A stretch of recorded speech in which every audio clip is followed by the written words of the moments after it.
Concerns surrounding the European debt crisis has dampened risk appetite for much of the year as investors search for safety.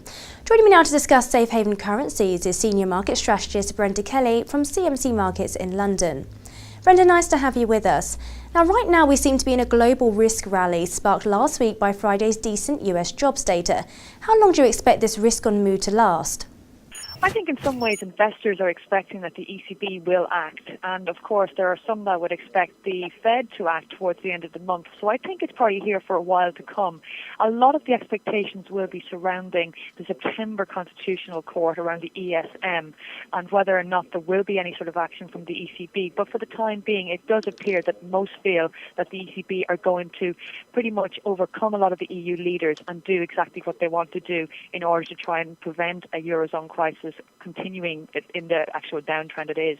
In your opinion then, what currencies look increasingly attractive right now and perhaps what you suggest trading in? I think in some respects, which is unusual, if we do see some sort of form of easing from the ECB, this could very much be supportive for the euro, and we're already seeing it pushing through the 124 level against the dollar. And from a technical perspective, if we see a breakthrough 125 from this particular pair, it could actually see a retracement back up towards those 127 levels that we haven't seen since, say, the end of June, early July. And I think that could actually happen before we see any more downward bias in the euro.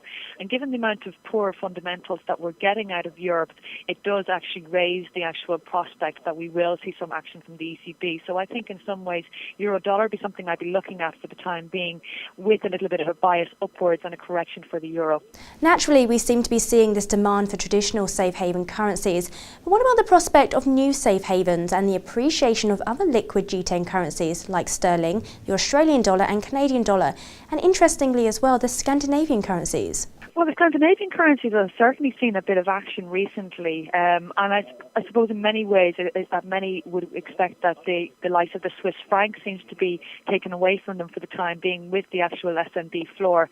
And of course, dollar does appear to be attracting a lot of interest. But again, we're looking at extra areas that you might actually make a good return on your money. And of course, the less safe sterling, it does seem to have been doing quite well this year, but it does seem to be struggling to gain any further momentum as a safe haven. So in many ways, if we see any further action out of the Bank of England, this will be sterling negative, and I would expect the safe haven aspect of that currency not to be sufficient to keep it out of the doldrums.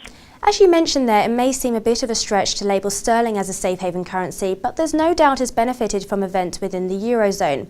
Right now, pound dollar, for example, is trading considerably lower than the 162 level we saw earlier this year. Has the safe haven story of the sterling lost steam? I think in some ways it has. In some respects, the Bank of England were laying a lot of the problems of sterling at the feet of the Eurozone. And I think the inflation report due out tomorrow will be quite interesting to see. Obviously, the usual train of events is for the bank to downgrade its forecast for the economy and revise its inflation forecast upwards. So I think any kind of poor number tomorrow could send the sterling a little bit lower. And given that we've already seen Bank of England embark on another 50 billion worth of asset purchases, there may be pressure on them to do some more. We've seen that over the last couple of months from the IMF, that there may be something they need to do in terms of monetary and fiscal policy in order to protect the downside in the sterling. But I think for the time being, it does look like we're going to see a return downwards towards 155, maybe further against the dollar. And I think there is a very little in the way of resistance between the price at the moment against euro. I think we could be making a return towards the 80 pence level there too. It now seems that global central banks are stepping up their purchases of the Australian dollar. This is also raising questions as to whether the Aussie is changing into more of a safe haven. However, the currency is also viewed by some as overvalued.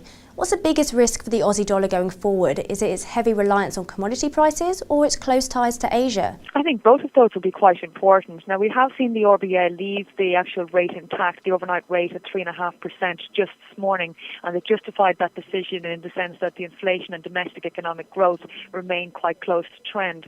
So I think in many ways the euro crisis, again, with regards to the Aussie, will be very much the main focus. At the moment, moment, it does seem to be near a key resistance level against the US dollar around 1.06 at the moment. So we could see a little bit of selling pressure at that particular point in time, where we'll see some profit taking over the next maybe week or so on the back of this not really big surprise by the RBA. So I think the China numbers that were due out this week, the CPI data, and of course any sort of fallback in GDP will not necessarily be positive for the Aussie dollar. And I think in some ways we could see a pullback over the next month or so on that, because, as you say, it could be a little bit overdone at this particular stage. What about the traditional safe haven, the Swiss franc? There's always discussions surrounding the maintenance of the SNB's self-imposed floor. But what's next for the Swiss franc going forward? I think it's probably one of the most boring FX pairs that we have at the moment. And this consolidation seems to be continuing, but the range does seem to be converging a little bit. I wouldn't see much change in it in the near term, and we'll probably see a little bit of choppy trading in a very, very tight range. I don't think that the S&B will be removing the floor, particularly in light of the fact that it does look like the Eurozone is pulling the finger out. And as I've said earlier, I think any sort of quantitative easing or some sort of policy easing from the ECB will be Euro positive. So that will in some ways take away some of the pressure against the Swiss franc. So unless any sort of speculations are revived, I would stay where I am at the moment, realise that the 120 is there to stay unless we see some real development, and I don't anticipate anything real happening until maybe 5 weeks from now.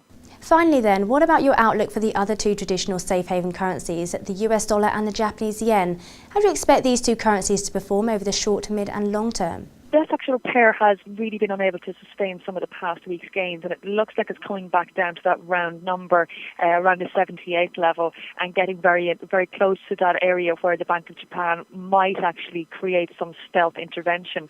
So there is a possibility for a pop higher, because I think in a way investors and traders will be aware of that.